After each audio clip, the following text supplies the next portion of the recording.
Okay students, तो जो अपनी फर्स्ट क्लास हुई थी, फर्स्ट क्लास मान लो चाहे लास्ट क्लास मान लो, अभी तक चैनल पे एक ही क्लास का वीडियो मैंने डाला है, ठीक है।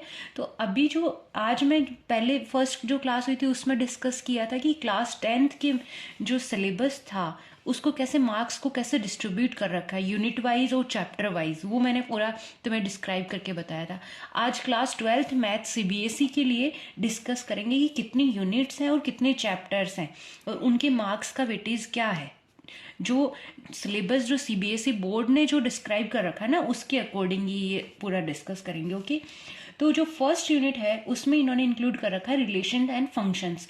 Unit name is relation and functions and two chapters are included in this first unit. Okay, and the first chapter is relations and functions, and second chapter is inverse trigonometric functions, which are also included in unit 1, that is relation and functions.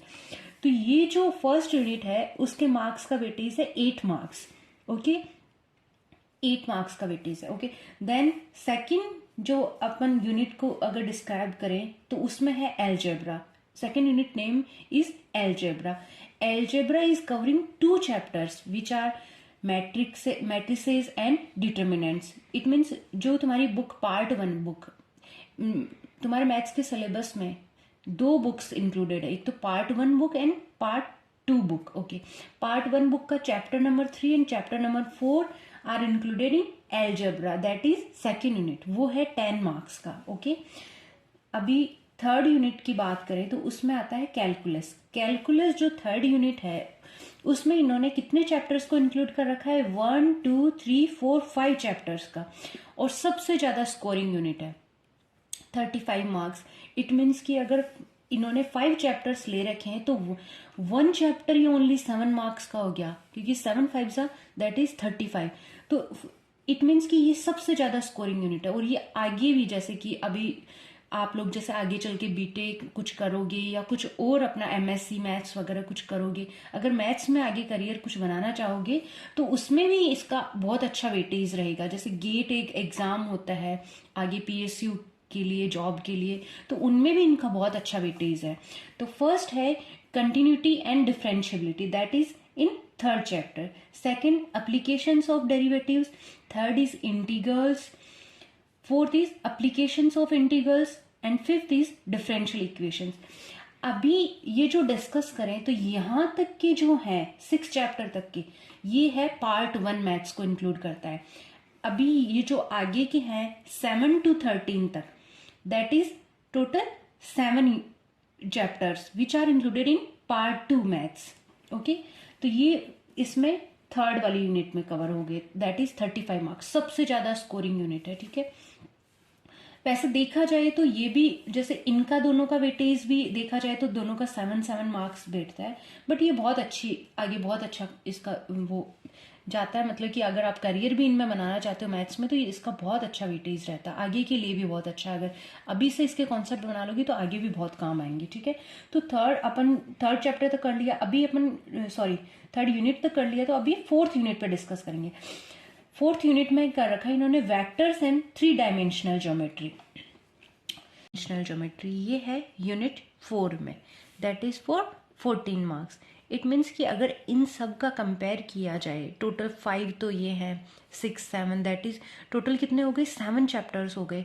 वो each chapter for 7 marks. Okay, तो सब अच्छे हैं, मतलब सभी chapters अच्छे हैं, scoring है, आगे चल के काम आएंगे तुम्हारे, जो भी तुम करोगे आगे करियर में। अगर मैथ्स में कुछ अच्छा करना चाहते हो, लाइक एमएससी करना चाहते हो, बीटेक करना चाहते हो, और भी कुछ आपका प्रोफेशन चूज करना चाहते हो, टीचिंग फील्ड में जाना चाहते हो, जो भी हो, ये सब काम आएंगे। जैसे वेक्टर्स एंड 3 डायमेंशनल ज्योमेट्री, इनका तो अभी स्पेस में बहुत अच्छा यूज हो रहा है। जैसे रेडियो वेव्स होती है, ईएम वेव्स होती हैं। ओके, अभी जो यूनिट 5 है उसमें है लीनियर प्रोग्रामिंग को इन लोगों ने इंक्लूड कर रखा है, that is for only 1 chapter. Linear programming का जो यूनिट 5 है उसमें एक ही चैप्टर इंक्लूड कर रखा है फॉर 5 मार्क्स।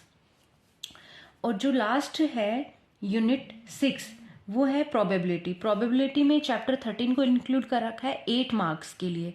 वैसे मैंने आप लोगों को पहले बताया है कि भाई ये सबसे ज्यादा स्कोरिंग है ठीक है, ये 7 मार्क्स के हैं।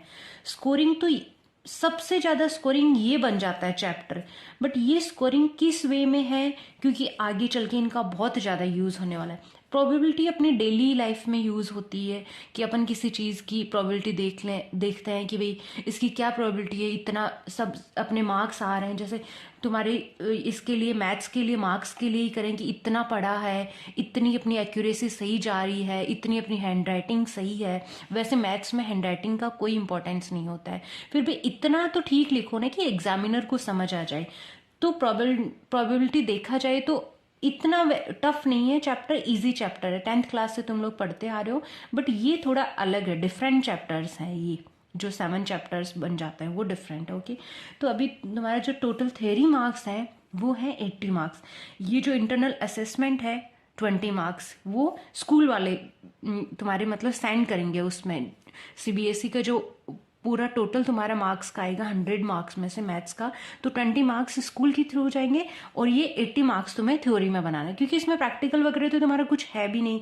तो टोटल ग्रांड टोटल जो तुम्हारा हुआ है वो 100 मार्क्स का हुआ है। Okay, thank you guys.